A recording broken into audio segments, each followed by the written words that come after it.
Dear friends, when God guides us with His hand, it's so pleasant.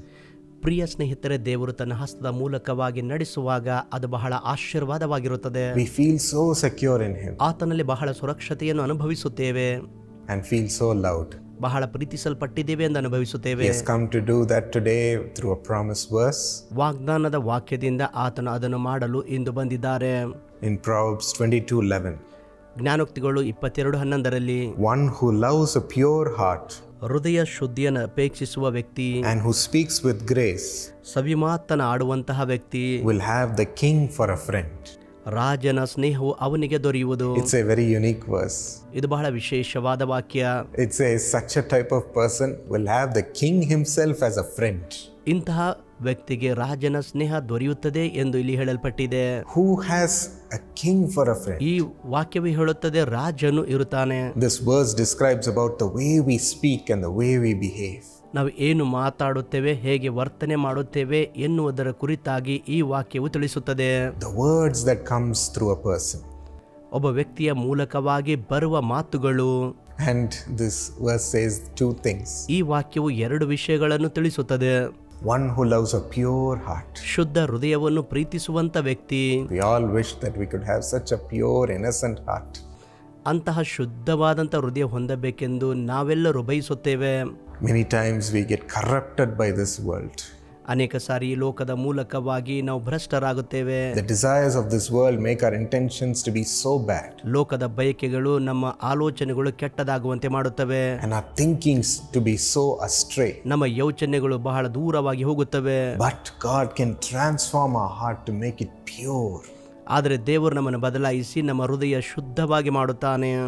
Ask for that today. ಇಂದು ಅದಕ್ಕಾಗಿ ಕೇಳಿರಿ. And those who have a pure heart will do the second thing also. ಅಶುದ್ಧ ಹೃದಯ ಉಳ್ಳವರು ಎರಡನೇ ವಿಷಯ ಕೂಡ ಮಾಡುತ್ತಾರೆ. To speak with words of grace. ಅವರು ಕೃಪೆಯ ಮಾತುಗಳನ್ನು ಆಡುತ್ತಾರೆ. Not with words of poison. ನೋವು ತರುವಂತಹ ಮಾತುಗಳಲ್ಲ. Not with words of terror in the hearts of people. ಜನರ ಹೃದಯದಲ್ಲಿ ಭಯಂಕರವಾಗಿ ತರುವಂತಹ ಮಾತುಗಳು ಅಲ್ಲ. But speaking with love. ಪ್ರೀತಿಯಿಂದ ಮಾತಾಡುವುದು. From the pure heart of God. ದೇವರ ಶುದ್ಧ ಹೃದಯದಿಂದ. Speaking so calmly, so politely, full of love. ಬಹಳ ಸವಿ ಮಾತುಗಳಿಂದ, ಬಹಳ ಪೂರ್ಣ ಪ್ರೀತಿಯಿಂದ ಮಾತನಾಡುವಂಥದ್ದು. And speaking the things of God. ದೇವರ ವಿಷಯಗಳು ಮಾತಾಡುವಂಥದ್ದು. We can be a nice person in this world. ಈ ಲೋಕದಲ್ಲಿ ನಾವು ಒಳ್ಳೆಯ ಉತ್ತಮ ವ್ಯಕ್ತಿಯಾಗಿರಬಹುದು. But when you're really speaking the things of God as a nice person, ಒಳ್ಳೆಯ ವ್ಯಕ್ತಿಯಾಗಿ ನಾವು ನಿಜವಾಗಿ ದೇವರ ಕಾರ್ಯಗಳನ್ನು ನಾವು ಬಯಸುವಾಗ you will be an attractive person to others. ನೀವು ಬೇರೆಯವರಿಗೆ ಆಕರ್ಷಣೆ ಮಾಡುವ ವ್ಯಕ್ತಿಯಾಗುತ್ತೀರಿ. This verse says you will be attractive even for a king. ಮತ್ತು ರಾಜನಿಗೂ ಕೂಡ ನೀವು ಬಹಳ ಆಕರ್ಷಣೆಯಾಗುತ್ತೀರಿ ಎಂದು ಈ ವಾಕ್ಯ ಹೇಳುತ್ತದೆ. For the king to love you as his friend. ಆತನ ಸ್ನೇಹಿತನಾಗಿ ರಾಜನು ನಿಮ್ಮನ್ನು ಪ್ರೀತಿಸುತ್ತಾನೆ. Recently I had gone to a meeting. ಇತ್ತೀಚೆಗೆ ನಾನು ಒಂದು ಕೂಟಕ್ಕೆ ಹೋಗಿದ್ದೇನು. And after the meeting, so many people crowded around because I had not gone to that place for a long time. ಬಹಳ ದಿನಗಳವರೆಗೆ ಆ ಸ್ಥಳಕ್ಕೆ ಹೋಗಲಿಲ್ಲ. ಆದ್ದರಿಂದ ಕೂಟ ಮುಗಿದ ನಂತರ ಬಹಳ ಜನರು ಸುತ್ತಲೂ ಕೂಡಿ ಬಂದಿದ್ದರು. They wanted to meet, they wanted to take pictures, and they wanted to receive prayers. ಅವರು ಭೇಟಿಯಾಗುವುದಕ್ಕೆ, ಚಿತ್ರ ತೆಗೆಸಿಕೊಳ್ಳುವುದಕ್ಕೆ ಮತ್ತು ಪ್ರಾರ್ಥನೆಗೋಸ್ಕರ ಅಲ್ಲಿ ಬಂದಿದ್ದರು. But out of all those people, ಆ ಜನರ ಮಧ್ಯದಲ್ಲಿ only 2 children attracted me. ಇಬ್ಬರು ಮಕ್ಕಳು ಮಾತ್ರ ನನ್ನನ್ನು ಆಕರ್ಷಿಸಿದರು. Because they came with such a smile. ಅವರು ಬಹಳ ನಗುವಿನಿಂದ ಬಂದರು. And they said, Anna, how are you? ಅಣ್ಣ ಹೇಗಿದ್ದೀರಾ ಎಂದು ಕೇಳಿದರು.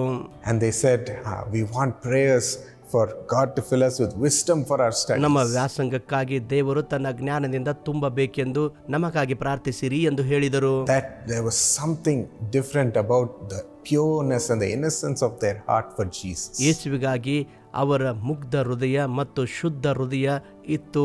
That out of all those people, my mind thought, yes, these children will be unique in the hands of God. ಆ ಎಲ್ಲ ಜನರ ಮಧ್ಯದಲ್ಲಿ ನನ್ನ ಹೃದಯದಲ್ಲಿ ನಾನು ಯೋಚಿಸಿದ್ದೆ, ಈ ಮಕ್ಕಳು ದೇವರ ಹಸ್ತದಲ್ಲಿ ವಿಶೇಷವಾದ ಮಕ್ಕಳಾಗಿದ್ದಾರೆ. And made me want to have a friendship with them. ಅವರೊಂದಿಗೆ ಸ್ನೇಹ ಹೊಂದುವುದಕ್ಕೆ ನನ್ನನ್ನು ಮಾಡಿತು.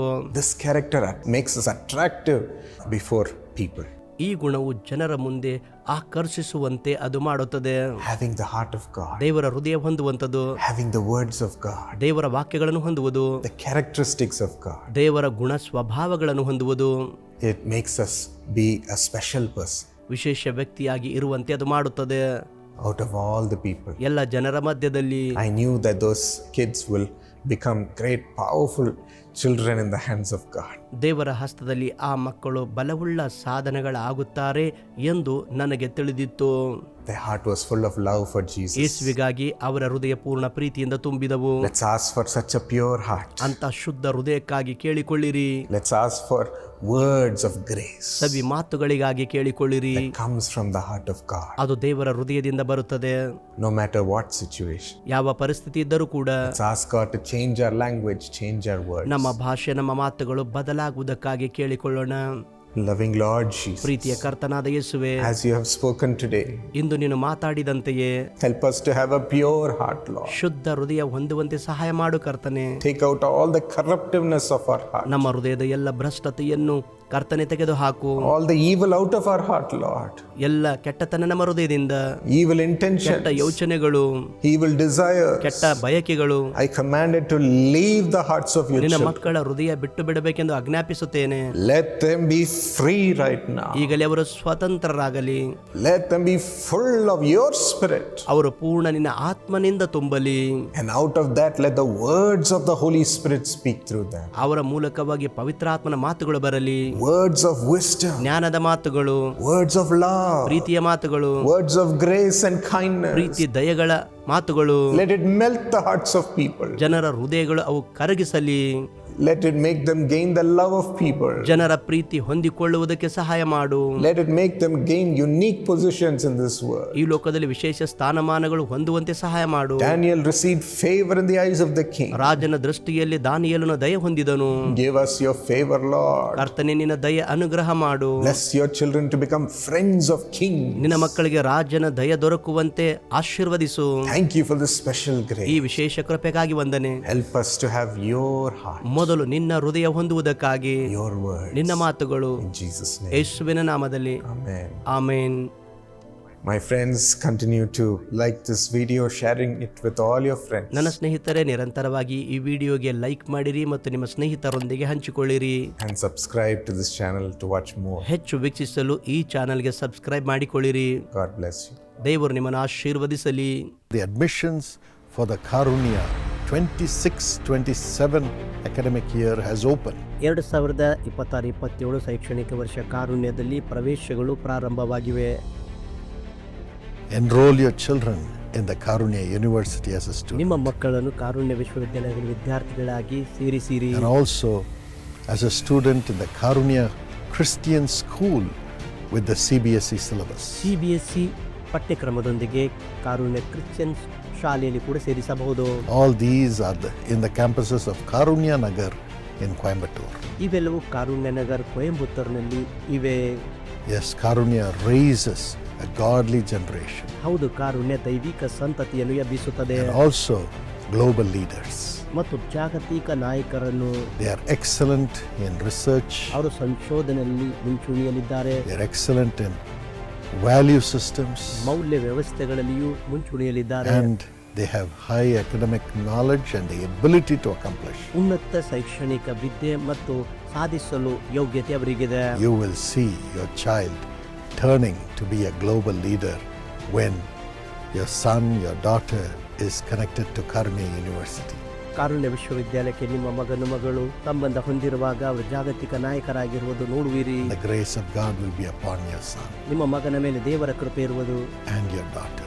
ಮತ್ತು ನಿಮ್ಮ ಮಗಳ ಮೇಲೆ. We have residential accommodation in the campus, campus ಅಲ್ಲಿ ವಸತಿ ಸೌಲಭ್ಯಗಳಿವೆ. and we have students coming from all parts of India, also some parts of the world. Bharat ದೇಶದಾದ್ಯಂತ ಎಲ್ಲ ಕಡೆಗಳಿಂದ ಮತ್ತು ವಿಶ್ವದ ಕೆಲವು ಭಾಗಗಳಿಂದ ಅಲ್ಲಿ ವಿದ್ಯಾರ್ಥಿಗಳು ಬರುತ್ತಾರೆ. There's ample opportunity for your talents to shine. ನಿಮ್ಮ ಕೌಶಲ್ಯಗಳು ಪ್ರಕಾಶಿಸುವುದಕ್ಕಾಗಿ ಉತ್ತಮ ಅವಕಾಶ. Come to Karunya. ಕಾರುಣ್ಯಕ್ಕೆ ಬನ್ನಿರಿ.